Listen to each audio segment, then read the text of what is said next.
And welcome once again to one of the most exciting tune-in and radio shows, podcasts really. But we still treat it like a radio show, like the old-fashioned radio show where people actually talk to one another, figure some things out. Nothing wrong with you guys doing it a slightly different way, but you know how that goes. We're just trying to make it so that it's more realistic for individuals that really want to talk about it and learn about it. Right here on the fly. So we got some people listening to us on, let's see what we're doing on FCC, free conference call. So I'll be listening to their comments as well to see, if there's anything I can add or subtract to their commentary.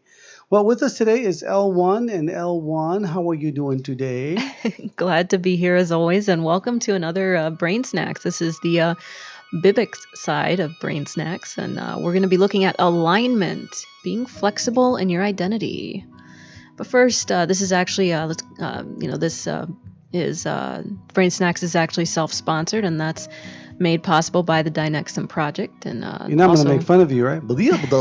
That's all, folks. I know I sounded like I was a porky pig there. And Become the Source is a self-sponsored broadcast too, assisting you to find your way through life. Now, the Dynexum Project, getting back to that, it actually helps individuals in social media to create multiple streams of income. That's doing what they do best, and that's promoting their content. Now, if you want free information, you can go to www.becomethesource.com.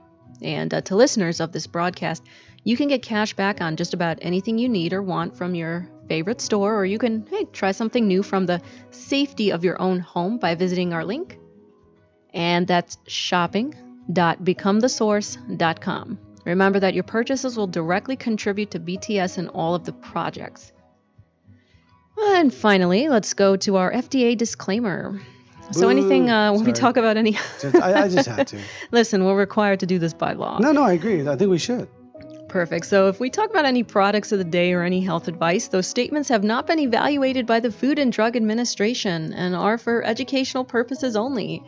Products that we do mention or the services, they are not intended to diagnose, treat, cure, or prevent any disease. And that's important, you know. I mean, we're not here to tell you what to do, how to do it, or, but we are here to kind of at least let you know that it exists. Exactly. And always consult with your physician before beginning any diet and exercise And if program. you don't like your physician, fire him. Get a brand new one. Yes.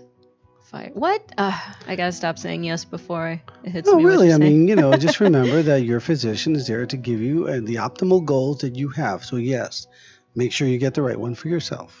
All right. And, I just can't get enough of this OPC3 isotonics product Isn't of the it great, day. though? It is awesome. It is an antioxidant. And, I myself have grown to love it. I mean, even before all of the state of affairs happened, I was hooked on it. Not hooked like it's not a drug. It's a nutraceutical. What is your favorite thing about OPC? Tell me. I think what I like about it is that, first of all, it tastes great.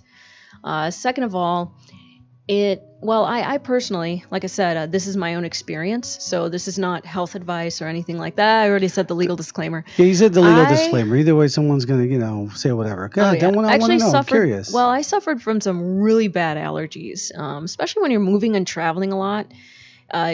You just find that if you've got allergy sensitivities, and sometimes when you go from one environment to the next, your sinuses, your eyes, oh my God. Dude, that is like all me. Yeah. So OPC3 has actually assisted me there. Now, would I say my allergies are cured? No.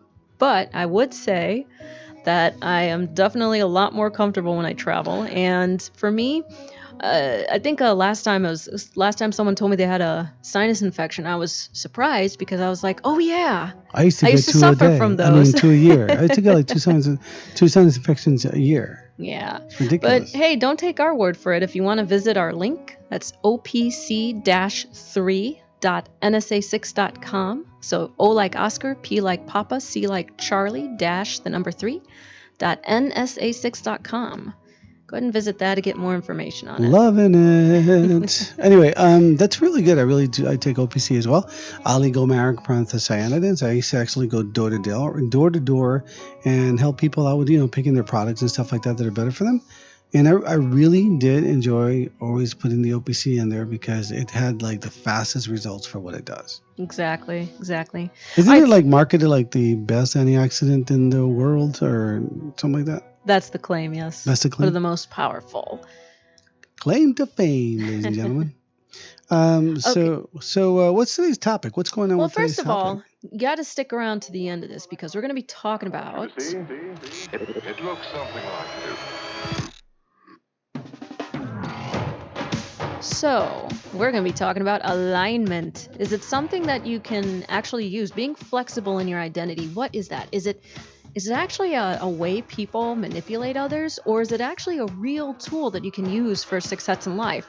And if so, how can you use it to be successful in life and still be honest? Stick around to the end, we'll actually tell you. But we're going to, of course, address the problems and the myths about alignment and the huge misunderstandings about alignment.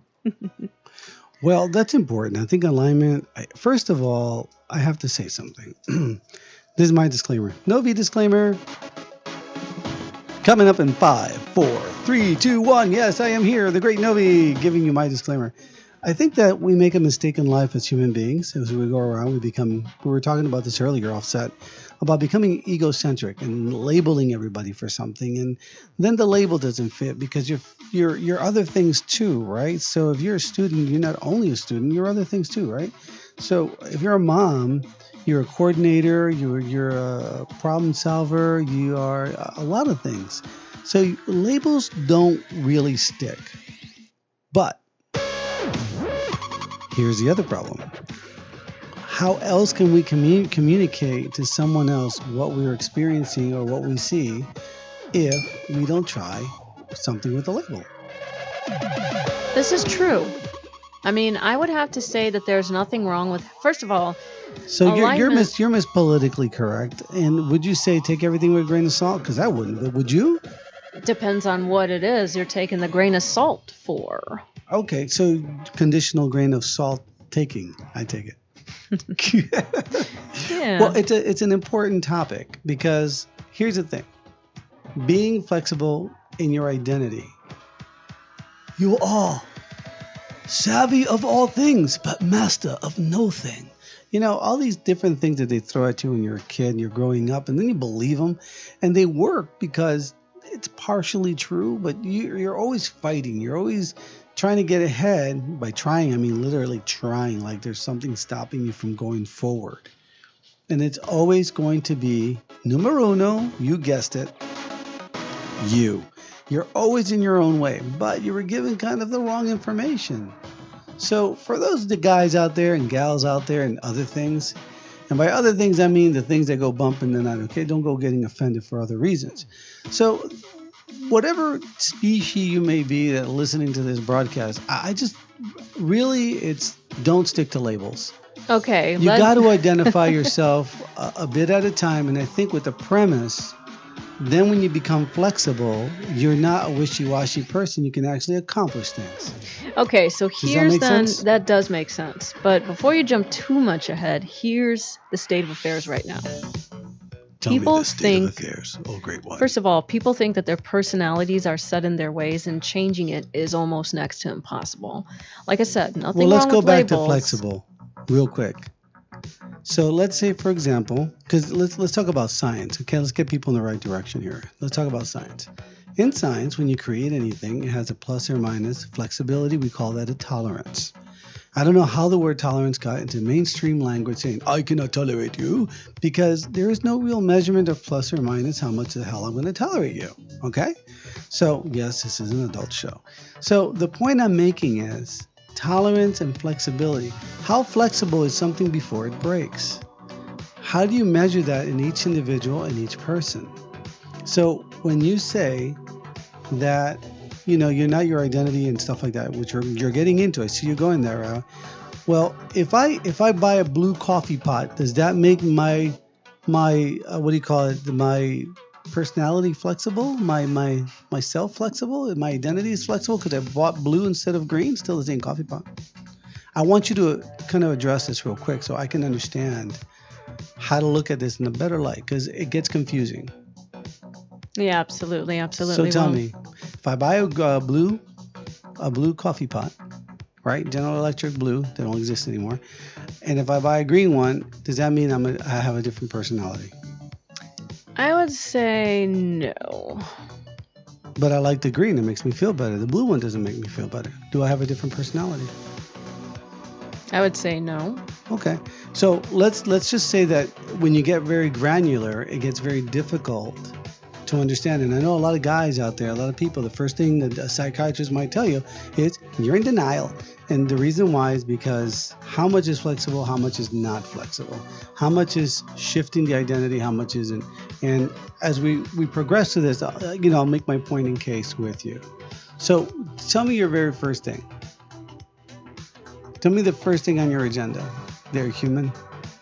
First thing on my agenda? What do you mean? To talk about this evening. What's the very first thing you had on your notes over there? Oh, well, Because I know you keep notes. You're always so prepared. Go ahead. Well, no. We're addressing the problem here. First of all, we kind of launched into it. There's a lot of confusion about what being flexible means, number one. So you're addressing that. Thank you very much. I appreciate it. You're making me feel all validated. See, I think that maybe you're aligning with me now. Go ahead. I'm on to you, human. But here's the thing. As a result of this confusion, right, people either just say flat out, I don't want to be flexible. And what happens as a result? Because this is all about BIBX, business in a box. This is about the success of you incorporated. So if you're wanting something better in life, but you're refusing to be flexible, you will continue to attract the people who align with your so-called fixed personality. And that's whether it's for better or for worse. And usually for most people in this condition right now, the state of affairs, it's for the worst. I will tell you that it's always been for the worst because people are very negative for the most part. For example, we don't talk about, hey guys, what are your differences? And let's look at them and let's enjoy them. The first thing out of people's mouth, we're doing BIBX, okay, not SO-Life, different topics. But if you want to be successful in life, what are you going to do? Sell to yourself? Who are you trying to convince that, you're a great person? What, yourself?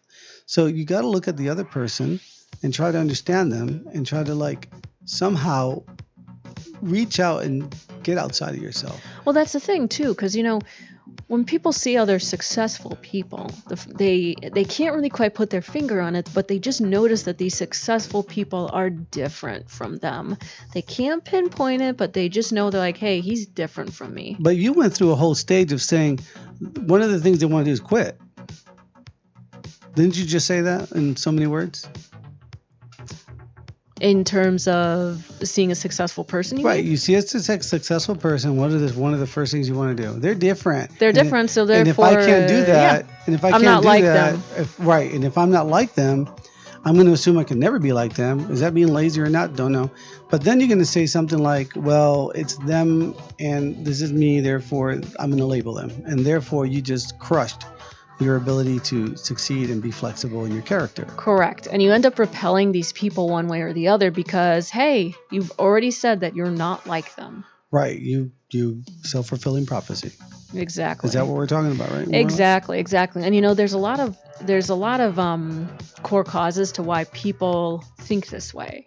Let's get down to why people think this way. So we understand the problem really well. Let's recap real quick over the problem. Mm-hmm. The problem is, if you notice something and you want to become it, or you want to do something new, if you want to try a new job, if you want to try a new business, you're going to get a lot of negativity because people are confused. They don't know the truth. They don't know the letter of the word. They haven't tried it. They're just going to say, I'm afraid, therefore I heard of a guy, and they overly associate all things in life with just one thing, And so one business fails, they're all bad, right?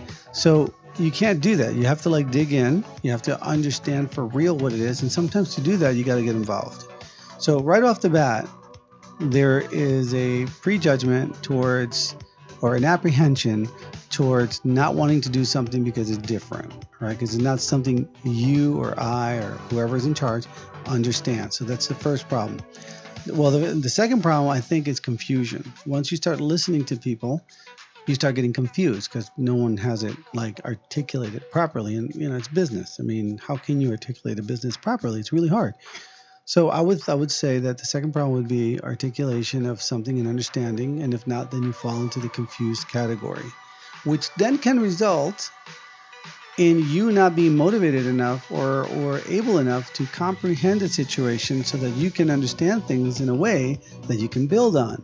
So if already you sort of like, tied your legs and your hands, and you're not going to get anywhere that way. So you have to sort of step outside of yourself, forget the green pot, forget the blue pot, whatever it is, coffee maker. And you got to like step outside of yourself and say, well, what is a coffee maker? What does it do for me? Why do people pick the blue one versus the green one?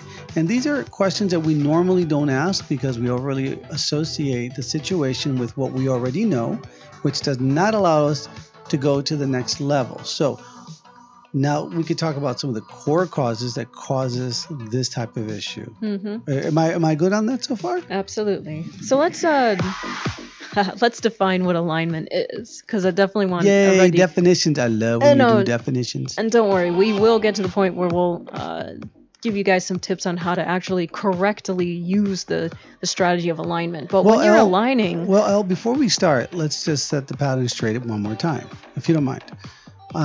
Again, studying humanity is quite fascinating to me. Before we begin, you have to understand that the language is not completely pliable. You cannot use business language talking to your kids. I mean, you can use some aspects of it, okay, because some people will do that anyway. But that's not what you do. You don't use business language to talk to the kids. You use a different language, a more esoteric language, a more loving language. When you're in business, you need to make something work. You need to isolate what you need to make work, and so therefore everything is going to have a very selective definition. Now, when you look at phones, you have Verizon, or you have, I don't know where country we're in, but let's say you have Verizon, you have, I don't know, whatever, Sprint. There are two phones, yes, you communicate, yes, but they have different features, different technology, and different reasons why they were created. If you can understand that, then you can make the better choice on what phone fits your needs best.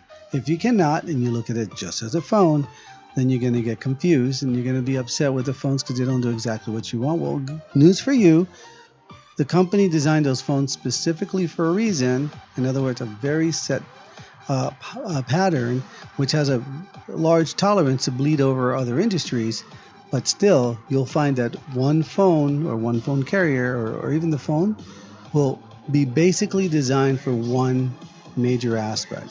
So in talking business, it's important that when you hear us talking about this stuff, we kind of have to say it in a more generalized way so you can find the specific values in it that will help you grow your business, your knowledge, your character, and your ability to learn. So as we continue, I think that these core causes, Elle, if you don't mind, kind of focusing on how they fit too, because a very general term, for example, limited beliefs, for example. Well, how do limited beliefs, in what context does it apply to this particular language in business? Right. Go for it, right? Does that make sense? I know it's a lengthy explanation, but I'll give you an example. Robert Kiyosaki once gave a seminar, and he says, to be in business, you're going to have to create some debt. Someone went out, got a bunch of credit cards, and he missed the message. Robert Kiyosaki, well, he appeared several months later or several years later, and he was complaining, "Oh, you lied to me because, you told me about credit cards, and I went and got a bunch of loans." And he goes, "That was stupid." I go, "I didn't tell you to go get in debt and not be able to pay for it. I'm just saying you're going to have to borrow some money to make some money, and you got to do that intelligently." So strategically, right. So it's very difficult, to have the level of intelligence when you're first starting out. So let's not get confused. Limited beliefs. Explain, please. Well, first of all, let's talk about what alignment is in this case. Oh, okay. So what it means to align, and then we'll jump to the core causes of why people don't use it correctly. First of all, it's really simple. Almost kind of too simple. That's why I think people are really suspicious against it.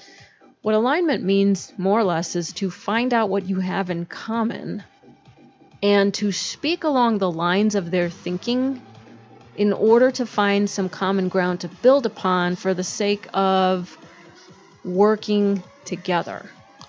So, is that a conspiracy? Well, some people think it's being manipulative and dishonest. That's where I was going, because most people that do not practice these types of events would say that's conspiracy. And technically speaking, It is. When people come together for a common cause, they conspire together.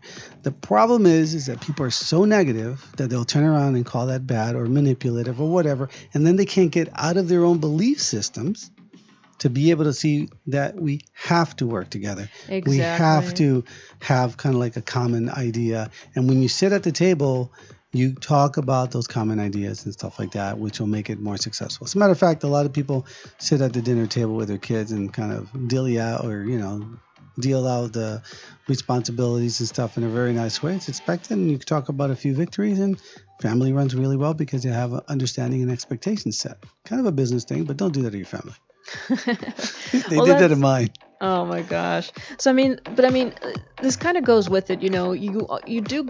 By you, I mean people in general, why they're suspicious, why they don't practice alignment, because a lot of people grow up with the limiting belief that you're just you and I'm just me. And if you can't do something, it's not you, it's not me, I'm not going to do it. That's what it is. Now, I think really the reason why people use this a lot is because it's a nice way. It's an effective way to guard yourself from doing something that's maybe dishonest. However, what if it was keeping you from doing things that are extraordinarily good, but you're holding yourself back, and the truth is, can you give me an example of how that applies to this context? For example, I would say when you're going to a business meeting, and you're meeting with someone who's from a different culture. Oh, that's hard sometimes. That can be tough. But a lot of people will say, hey, he's from a different culture and he's got a different personality. I can't mesh with him. They just completely, they go into the meeting already failing. Could be the smartest guy in the world. It reminds me of a story. Want to hear a story? Sure. So there's this little kid, right? I don't know. He can walk, talk, and go to school and, and then be mischievous. And he sees his doctor. This is back in the 50s. And he's smoking. Long drags, he's enjoying that cigarette. The doctor smoking or the kid? The doctor. They used to all smoke back then, right? They used to be in the commercials and doctor approved Camels, right? Yeah. So the doctor's smoking. So the doc looks at the kid. He goes, "Don't ever smoke." Kid's confused. He goes, "But you're smoking and you're a doctor." He goes, "Yeah, but don't ever smoke." Common example of somebody who knows better tells you what to do, but the kid gets what he did. He went and smoked. Mm-hmm. So, and that, the kid's actually the one who told the story. So, the problem was, and then he wasn't well afterwards. Okay, that's how the story goes. But the point is that you could be sitting next to a genius, but because you don't talk the language and you don't take the time to talk the language or understand the culture or something like that, you miss out. Mm-hmm. So is that kind of like the way you're going about this? Yeah, and also there's a huge bias towards comfort. People like comfort. And listen, changing anything in your life, especially if it's your personality, it's uncomfortable, it's difficult, it's awkward, it's even painful. Because it requires a change in the neural net of your brain. Nice. Also requires you to change your habits, your lifestyle changes, maybe even change your diet and your exercise. Or start it if you haven't been doing it, depending on what you want to do. I like my peanut butter. On top of it, you're going to have to probably give up some familiar people, places, foods, and activities. That's a lot. I'm not going to disagree. I'm not going to disagree that happens. Mm-hmm. I think business people are a little smarter. I think the ones that are starting to do a business or starting to change their lives or get a career or make a decision. Well, they learn real quickly that they have to change certain things and even give up certain things. Right. So what I would say about that is that if you're not in that category of person that, you live in a household or a country or something and you're going to move out to do a big change, I would say that those people just drop off. When you don't give people what they need and what they want and what they expect, they just go away. Eventually, yes. Oh, quick. Eventually, especially when they say, "Hey, let's go play cards tonight." Sorry, got to study. This is true. What about tomorrow? Sorry, got to study. What about the next week? Sorry, got to study. Do you hate me? You go, no, I just got to study. Here, look at my books. You want to study with me? No, I don't want to study with you. That's boring. I don't want to do that. 4 or 5 years later, hey, nice car. Hey, nice house. Hey, how do you afford all this stuff? I remember when you were broke just like me playing cards. What's the answer? I stopped playing cards. Right? they just drop off. They come back after 10, 20 years. That's almost guaranteed. But they just drop off. The hard part is when you love somebody, I would think. Like you gotta love family, you love your, brothers, sisters, siblings, wife, whatever, and you're really trying really hard to make the change, and you collide because you've changed. Your focus has changed. You're not more focused on the five senses of life, including your stomach. I think that's more of the harder part. I think that's more of what you're addressing when you say that. It's true. What about you? Have you had any experience that way when you were, doing your change? I mean, after all, you graduated from one of the best prestigious colleges. I must ask. Well, I would say that it did start where the people that I thought I would, talk to forever in high school, those were the first people that dropped off when I went to a different college, because there was a different curriculum, there was a different set of expectations, it was a lot more rigorous. And so I found out real quickly that it wasn't that I didn't want to hang out with them, I just didn't have the time. And in fact, I remember... And did they take it personally? Not really. Some of them were actually kind of funny about it, but I remember I called up, one of my friends was in town, and I said, hey, want to come by my room? And I'm sure you got a lot of work to do. Like a dorm room? Dorm room. And it happened to be a weekend. So I'm like, hey, I'm sure you probably got a lot of work to do, like papers. I got a lot of work too. I made the assumption, right? And I said, want to come by my dorm room? We can work. We can order pizza, all this. And the first thing she said to me was, why would I want to come and visit you to work? And she's like, it's the weekend. I don't have any work to do. I'm like, oh. And then I realized that's when I was very different. You get the funniest stories. I like picking on you sometimes. Oh, that's when I realized that, I was like, oh. I was living a very different lifestyle. And I said, okay. And then she's like, why don't you call me when you don't have any work to do? I was like, okay. 4 years later, I still didn't call her. Dropped off, dude. Okay. Yeah. So on my end as a spectrum, just to share in case you're interested, and if you're not, you can hit me up later, and say, hey, Novak, I am not interested. Anyway, but you could do something else. In my case, what happened in my case, what else you could do is, I literally had like zero time, and I had scheduled everything that I wanted to do in my life and everything I want to experience. Mm-hmm. And it was unfortunate that I had to like literally look at so many different things to even make ends meet, to try to make things right. Yeah. So many different things. There was so much planning, so much calculations that every time somebody called me, I go, yes, how are you? And they could sense that I was like bogged down with calculations and everything.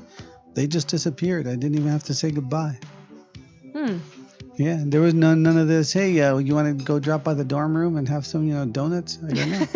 I'd be like, I would have to buy donuts and throw them a drive-by donutting, boom, A drive-by donutting. Yeah. Hey, there's the Novi throwing donuts. Sounds good. Anyway, so that was my experience. Yours is obviously very different than mine. So, absolutely. So it's established then, right? You got to change. People around you is going to change. Don't feel bad. Don't get mad at them. They may not understand. They're stuck in their reactive lives, and you just decided that you needed to change, right? Mm-hmm. So culture is no different, right? Because culture is like the body language, right? There's some things that are insulting in some countries they're not in other countries, right? I mean, even wiggling a finger in some countries it's a bad thing. Or was it thumbs up?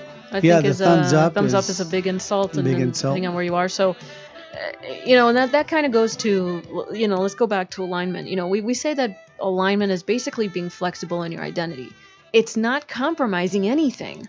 And you think people think it's a compromise? They do. They think they're being fake. They think they're being dishonest. They think they're being... I got something to say about that real quick. And I think that good people feel guilty more often than they should. Yeah, I think it's a natural part of life to change a little bit, and when things change, you feel bad. Well, as long as you're sincere, alignment is not dishonest or manipulative at all. If anything, it's a necessary tool that a lot of the times people go through without even knowing it. But strategically, if you do it consciously, strategically, then they think it's wrong. It's not wrong. Well, let me ask you a question now. Yeah. You're so smart. If I choose alignment, am I then manipulative because I chose it? I would say no. It depends on how you use the tool. Right. I agree with you. I'm glad we're on the same page. But I think that a lot of people say, well, if I go to school to learn alignment and what it means, it's like stereotyping. It's like manipulating people. But I mean, you do it anyway subconsciously, right? Exactly. And like anything else, if you're consciously doing it, it makes it more difficult, but it takes practice.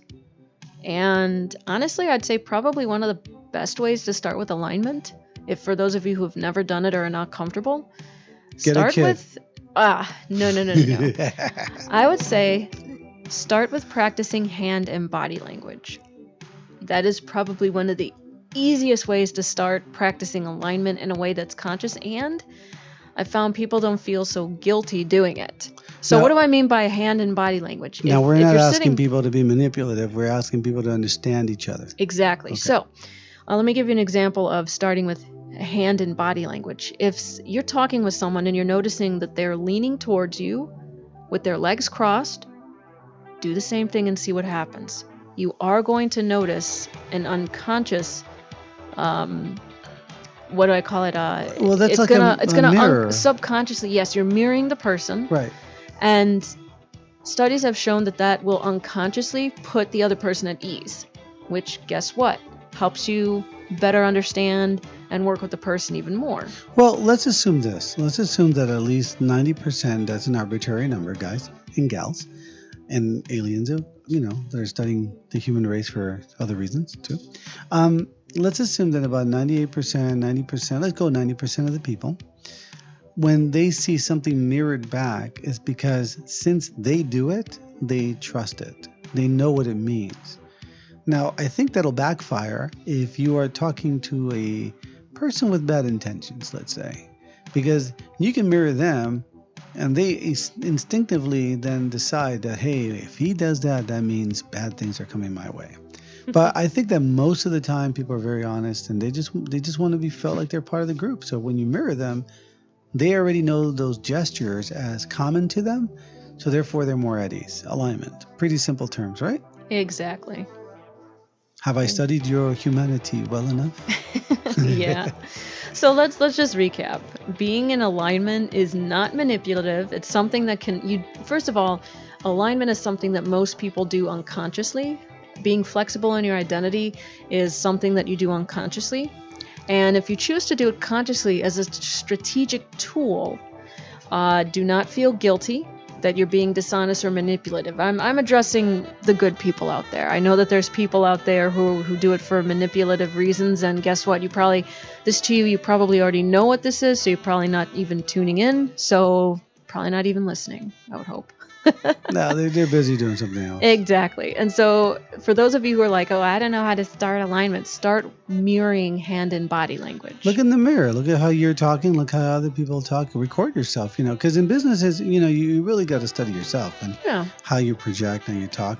What was the book, Think and Grow Rich? That's one. And, Think and Grow Rich, and also How to Win Friends and Influence People. There you go. Read those two books. They'll help you quite a bit. And then we'll get off the hook because it can't be us if the rest of the world's doing it.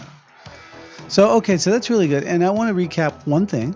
Mm-hmm. This is a very specific set of instructions for business. A lot of times, if you try this with your spouse or loved one, they're going to catch on to you. And they're going to be, don't be doing that like it's supposed to affect me, so it's not going to go well. This is for short, brief encounters where you need to build rapport. You need to be able to, get your point across, but you really got to listen to the other person. They're going to tell you all the cues and, what their phobias are within the first 7 to 10 minutes. Just let them talk. Let them go at it. Don't contradict anything. Posture yourself properly, align properly, and then say, what if there was an alternative way? And then then you can shift your posture. Would you agree with me? No, I would have to agree. Yeah, these are not tips for, this is not for trying to fool your friends and family or trying to one-up one of your loved ones or your significant others. It's definitely for short, brief encounters in business or the entrepreneur lifestyle. So you've worked like some other things before, like you've taken phone calls, you've done things of that nature. What's a phone call like for you, if you don't mind me saying that? Do you align? What do you do the first 5 minutes? the first 5 minutes? Yeah, first 5 minutes. Hello. I would say, well, besides the greeting, what I like to do is listen to what the issue is, because I did have a lot of escalation calls. And after I hear them out, because that's important, then obviously because I'm on the phone, so I can't practice hand and body language. What I did, though, was paraphrase. That's another tip for alignment. I paraphrased them and I said, so you feel that ... Am I right? And then the magic phrase that I would hear would either be, yeah, that's right, or yeah, that's it, or yeah. As soon as I heard that, I knew, okay, I just created alignment. Then I was able to better find a solution that they were more open to. Because the truth was, where I worked, there were only so many things I could do in my inventory. You might think, oh, if you handle escalation calls, can't you do anything? It's like, not within the company rules. No, there's rules you have. There's limitations. But the person calling you doesn't know the difference. They think you own the company, they don't. Right, they think you're the actual CEO behind the desk. So it's amazing. You have to create that. You can't tell them flat out, okay, I can't do everything for you, but I can do something. They're going to shut down. You have to create alignment first, and then they will be. I would say maybe like 9 out of 10 times they were more open to the solution after I aligned with them. If there was a situation where we didn't align, it didn't matter what I offered. Like if it was a good solution, like if it was a real solution or not, they just didn't care. They didn't want it. Awesome. And in the tech world, and I've done a lot of techie work, I've done a lot of self-help and some other things. I've instructed military individuals how to perform their duties. And man, you get a lot of stuff. As a martial art instructor, I think that's the hardest one that I had to encounter. And that's when, I'm saying, okay, so we're going to move like this, and we're going to do this technique with the hand. And someone goes, well, what if I do this? And I'm like, what if you do it? He goes, well, that's not going to work. And I'm like, no, you use a different technique. We're not talking about that right now. So would you like to come up and describe and show me how that works? And they would do the move, and I'd do the counter move for that. And I go, do you see now, while you're sitting there on the floor, how that technique is quite different than the one I'm showing? Very good, very observant of you for, coming up with some ideas. But let's go to this technique, because it's going to take about a good hour before you guys get a feel for this, and about, maybe a good month before you master it. So, and that's how I would have to settle those disputes. But in the tech world, it would be a little different. It'd be like, listen for the first few moments, and they may not understand exactly what they're saying, but that's okay. That's not their job. They're doing the best they can. And then I'll turn around, I'll paraphrase with a little bit more techie lingo. Like, for example, so you're saying that when you do this, then you do this, then you do this, then you do this, these are the results. Can you show me that, please? And they'd be more than happy to show you if it's out the opportunity. And I'm like, okay, but never in a rush, and that really helped build rapport. So it's like a verbal alignment of listening, giving it back to them. That's the mirror effect, right? And then sort of showing them that there's a better way, a solution. And so in business, I think one of the main things to do is you're not there to manipulate. You're there to align, which is a more caring method of being able to, communicate with someone and let them know that it's okay. I got you. What do you think? No, I think that's a good twist. Not even a twist, but a good, version of alignment in a different type of world. I like your definitions. I really enjoying this with you today. Awesome. So what's next on your agenda there? What else do you have hidden under that? By the way, sincere compliment. That's another way to create alignment. Like I just did. Ha, ha, ha. Am I manipulative or not? Let me think about it for a minute. Don't think so. We'll have coffee later. So mishandling of emotions, is that also on one of your agenda? Is that what happens when that occurs? Mishandling of emotions? Yeah, is that one of the core causes? I think it is. But I would say it's an effect as well as a core cause. Yeah, definitely. Like the core cause could be the misunderstanding and the misreading of an emotion, and then as a result, you start mishandling your emotions even more. And it escalates, and then I got to call you for an escalation. Yeah. It's amazing. I think it was someone I used to work with. He actually worked security, and he would say a lot of the times he said, He's like, a lot of these issues that people come to me for could have been prevented if people just used their heads. That was his phrase. He's like, if you just use your head, and it's true, I've heard about that, like just using your head and, like rams, boom, boom, boom. I'm just kidding. Oh, ramming the head? Right. No. Taking my cues from nature, nature watcher. I heard you like birds. Is that true? Yeah, I enjoy bird watching. Yeah. Do you learn anything about birds like that can help us with this? Because you can see the signs. Oh my gosh, birds are. See, I knew you were gonna go there. Well, give me one thing that helps you understand either alignment or something in the bird world. Oh well, in the courtship, in the world of when it comes to courtship in the bird family, alignment is key, or there just won't be any more birds. Let's put it that way. Right, and they have to do this dance and depending on the bird species, the alignment is a totally different from one bird to another. And we complain because we have to put a suit and tie or say hello. Oh yeah, they work so much harder. So for them, it's survival. So what else do you think is a core cause? What do you think? I think also it's ignorance.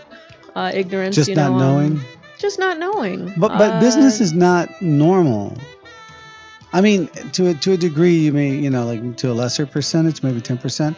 We're always in business. We're negotiating. Hey, you want to do this? I'll do this. Hey, I'll help you here. You help me there. It's an expected, unwritten rule, right? Mm-hmm. That's a business transaction. Hey, you want to court somebody to go out with you, something like that. Even having a beer is a business relationship. You got to think about who's going to be the driver, who's going to do stuff. If you're responsible, if not, someone's always responsible anyway. So business, to a degree, we're always negotiating. We're always doing business. We're just not getting paid for it. Exactly. You're telling someone, hey, this movie was great, fantastic. I'm going to try to convince you to do it, see that movie. As a matter of fact, I like this so much, I'll go with you. So that's a business transaction, right? And the payment is more emotional, right? More whatever, emotional, living long, stuff like that. So to a degree. But the degree that I'm talking about, making money, is not normal. Mm-hmm. You got to learn. You got to read books. You got to understand. You got to step out of your own way. You got to, jump out of your own box and look at the world from a different perspective. Like, why would I do this? Why would I buy this? Why would anybody want your services? Why would anybody want to listen to you? Right? And that's where alignment, body posture, and all these other things start to make sense. But you don't know what you don't know, right? So if you talk too fast, if you talk too slow, depending on where in the country you're in, that's going to affect people too. So I think it's very important just to kind of throw that out there for people to understand that they have to understand that they have to come out of their box and learn. So ignorance, don't feel offended. It just means you don't know. I'm ignorant about a lot of things. Right, Al? Birds, for example, obviously. So what else do you think? Any more core causes there in your sleeves? Oh no, not as such, but I definitely want to recap the solutions here. Just All remember. Right, let's go. Let's talk about solutions. So remember, recapping from earlier. First of all, realize that being flexible in your identity is not compromising anything. Alignment is, not being dishonest or manipulative as long as you're sincere. And, like anything else, it's something that will take practice. You can start with practicing hand and body language. It's the mirror effect. Sincere compliments actually also help as well. And if you're working in a situation where it's all, it's all on the phone, so you're not actually looking at the person, you're not physically there, paraphrasing is actually a great way to create alignment. If you're looking for sources, just to read more in depth, the book How to Win Friends and Influence People, I think that's by Dale Carnegie. Do you like that book? I've read it before, actually. I think it's actually very helpful. And I think it goes along with Think and Grow Rich. Mm-hmm. Now, How to Win Friends and Influence People. Scary title for people like us, right? Well... Oh, for me it is, because I'm like, oh my gosh, they're going to teach people how to mass manipulate. Well, but it doesn't work. People are stubborn anyway. Yeah. They like what they like. Yeah, absolutely. But that's actually by Dale Carnegie. Oh, yeah, Dale. And then... Think and Grow Rich, that is by Napoleon Hill. Now we're gonna end this with repeat this disclaimer. These are tips for short, brief encounters in business. They're not for not necessarily for trying to fool your friends and family or to win or to one-up them. And I think that's a big mistake. I think people like the short answer to do something and then they want to repeat that over and over. This is just so you can build rapport, understand your territory, understand the people you're working with. But let me tell you something. Your attitude is still going to come through. So, you have to check your attitude and say, hey, I'm a happy person and what I do is really good. That's why they say you're best at selling or doing things or promoting things that you really care about, because that's the place where you're most honest. But let's face it, you can't always get a job doing what you like. And you can't always start a business doing what you like. Not always. And even if you do your own business, even if you're an entrepreneur, you're going to meet all kinds of people. So you need to have a little buffer space between when the person comes in front of you and makes up their mind about you and the time where you can actually explain what it is you got going on and you want to help them with. What do you think? No, I think that makes sense. Yeah? Mm-hmm. You sure? Mm-hmm. So you're going to actually agree with me today. Yep. Does that mean you get to throw a donut at me? Maybe. Well, that's fantastic. Thank you for the recap. That was really nice. So one more time, what are the basic 3 solutions that would be optimal right now? Well, I would say if you're looking to actually start with alignment, start with practicing hand and body language. It's the mirror effect. Or paraphrase if you're on the phone. Sincere compliments also help. And just remember, like anything else, it will take practice. And how long do you think practice is? Well, it actually practice could take months, but it could take as short as a few days or a matter of weeks. Well, you heard it straight from L1. L1 does not lie. She doesn't lie. But she always tries her best. She reads a lot of books. She does things. And different books are for different eras, too. What worked in the 50s sort of still works today because we're still human. But, maybe, the same type of hype is not around. You got to get some newer books. Don't let go of the old ones, though. The old ones and goodies, they're really good. They're true to nature and true to character. Always stick with that. That's what I would say. Elle, any little words of caution and advice before we sign off? No, I'd say, remember, just alignment is being flexible in your identity. It doesn't mean that you're losing yourself or compromising anything. I like that. That sounds really good. So, quit with the lies. You're okay. You're all right. You're not changing that badly. Your character still shine through. You're still authentic. You just slight modification so you can do something better and expand your horizons. Well, with that said, this is the Novi signing out, and L1. Say your goodbyes because we're going. Al, say your goodbyes because we're going. Goodbye.